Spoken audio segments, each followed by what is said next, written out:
श्री परमहंस देवाय नमः। प्यारे गुरुमुखो, जय सच्चिदानंद। श्री प्रयाग सरोवर का लेंटर डलना था, शटरिंग हो रही थी, बल्लियां फट्टे बांधे जा रहे थे।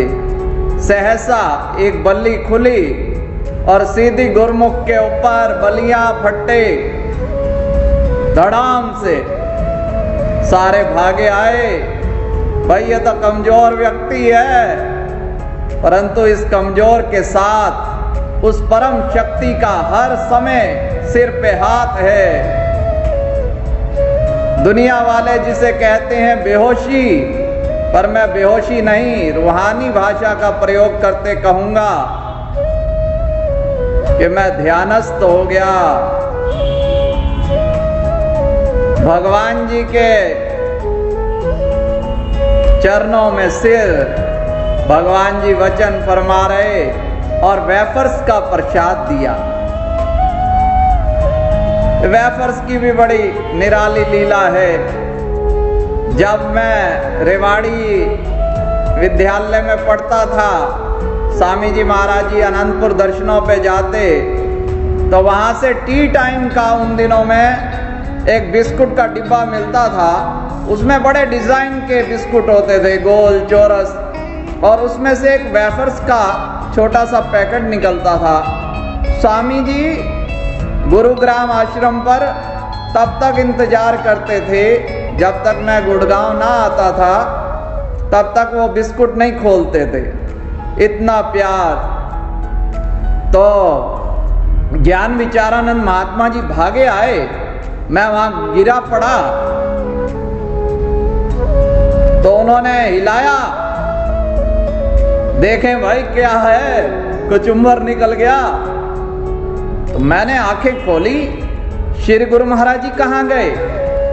महात्मा जी ने कहा, श्री गुरु महाराज जी ने अभी कृपा नहीं की, घंटे 2 घंटे बाद आएंगे। तेरे को चोट दर्द तो नहीं हो रही? तो मैंने अपने ध्यानस्थ जो नजारा देखा उसका वर्णन किया, तो सब गुरुमुखों ने जयकारे से आकाश गुंजा दिया। बोला जयकारा बोल मेरे श्री गुरु महाराज की जय। जाको राखे साइया ते मार सके न कोई, बाल न बिंगा कर सके, भावे सब जग वैरी होए। 2 घंटे बाद भगवान जी की कार आ गई।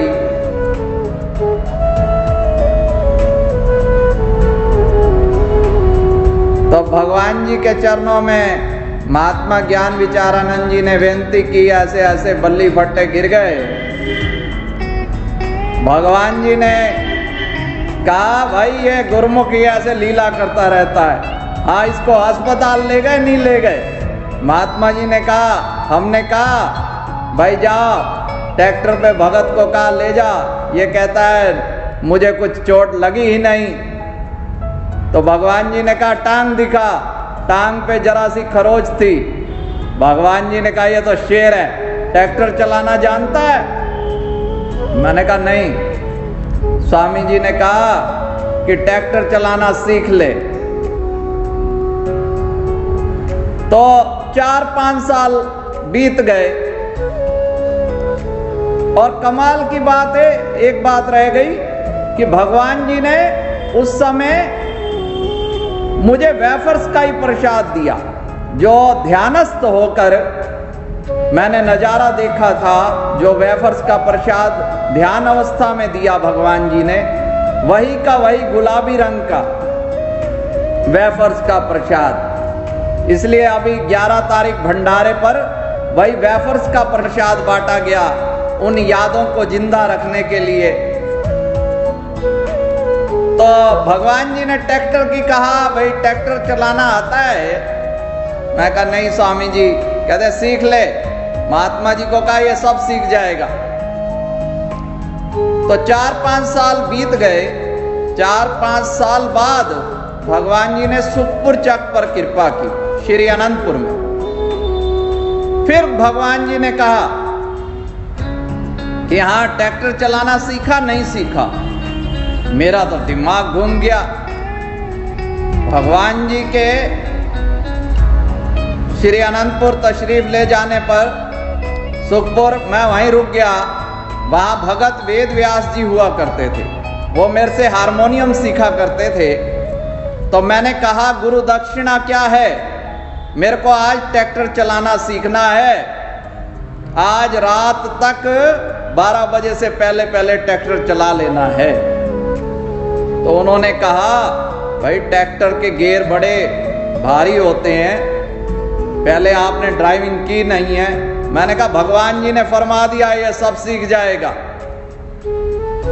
तो मैंने कहा मैंने जब तक भोजन नहीं करना जब तक ट्रैक्टर एक बार चला ना लूं, थोड़ा बहुत जैसे भी है एक बार स्टीयरिंग को कंट्रोल करना सिखा दो।